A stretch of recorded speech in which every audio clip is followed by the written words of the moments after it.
Ganun na rin ba ang asawa niyo? Tuwing hating gabi nagtatampo. Ay alam na dis mga chong, kay naman nagiliw. Ay papano? Ay ito'y gagawin ko na ng paraan. At dahil alam ko na nga kung paano gagamutin ang aking tampuhing asawa, tingnan nyo kung saan kami pupunta. Hey!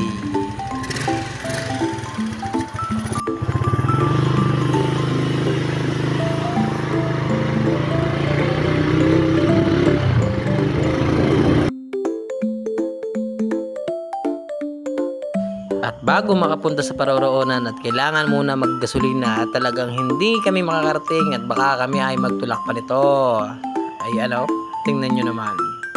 Pultang 50 yan.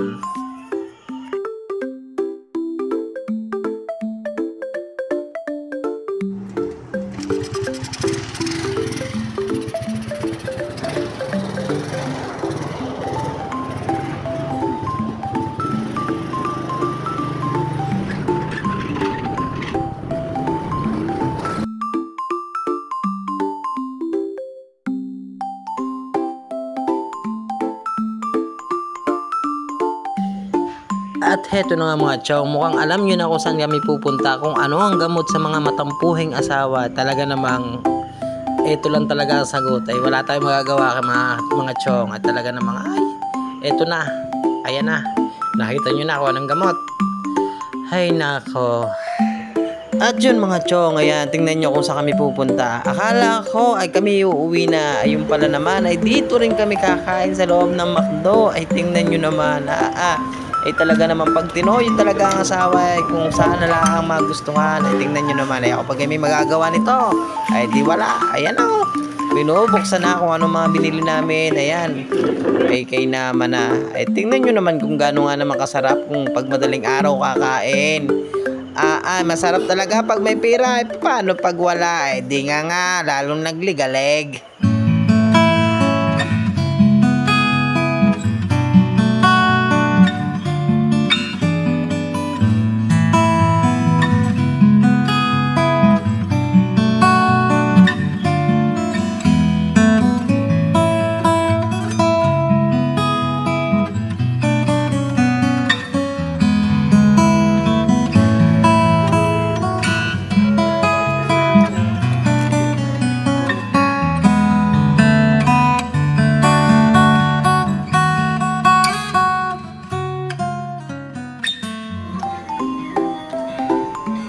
Pa sa kanyang mga teacher, ang galing daw.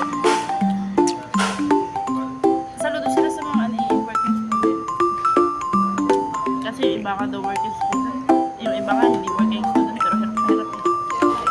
At tingnan nyo mga chong kung gaano ka-effective itong ginawa kong ito. Ay tingnan nyo naman at siya pa itong kwento ng kwento kung gaano kadaldal naman pagkatapos madalad sa ganitong lugar. Tingnan nyo. Tingnan nyo kung gaano ka-enjoy siya. Ganyan mga chong, alam nyo na, pag hating gabi at tinopak ang inyong mga asawa at tinoyo, ay alam nyo na kung saan dadalhin. Iisang sagot at talaga namang walang kakisi-kisi.